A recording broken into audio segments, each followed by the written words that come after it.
jsem Paxi, váš přátelský vesmírný objevitel.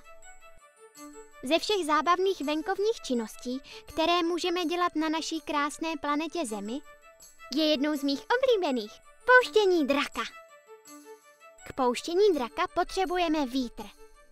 Vítr je prostě vzduch v pohybu. Podívejme se, jak se to děje. Vzduch nevidíme, ale je to směs různých plynů, které jsou kolem nás, jako třeba kyslík, který dýcháme. Tyto plyny tlačí svou vahou na Zemi a vytváří tlak vzduchu. Když se tlak změní, vzduch se začne hýbat. Ukážu vám jak. To je rovník, část Země, kde je nejvíce slunečního světla.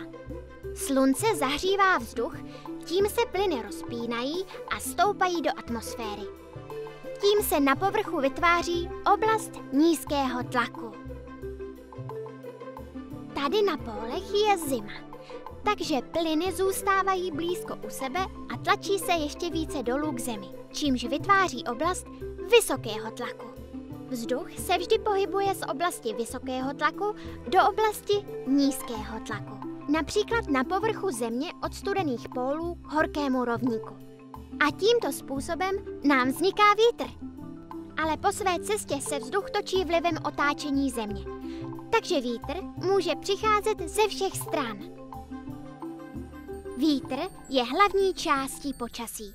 Může přinést horko i bouřkové mraky. Vítr se dá měřit různými způsoby. Pojďme se o tom dozvědět víc.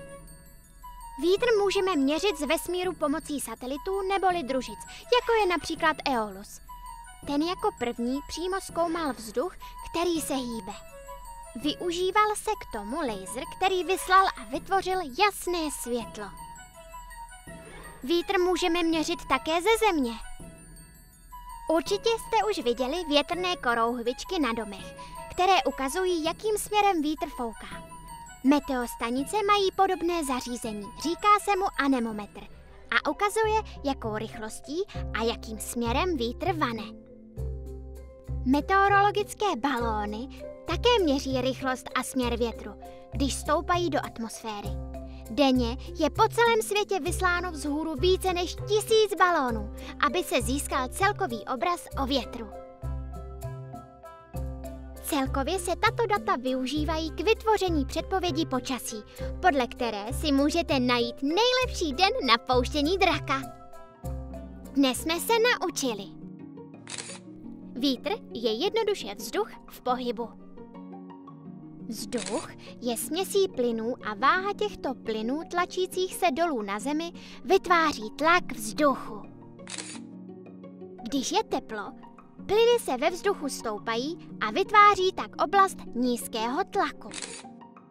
Když je zima, plyny ve vzduchu klesají a vytváří tak oblast vysokého tlaku. Vítr vzniká, když se vzduch pohybuje z oblasti vysokého tlaku do oblasti tlaku nízkého. Pomocí družic, jako je Aeolus, můžeme vítr měřit z vesmíru.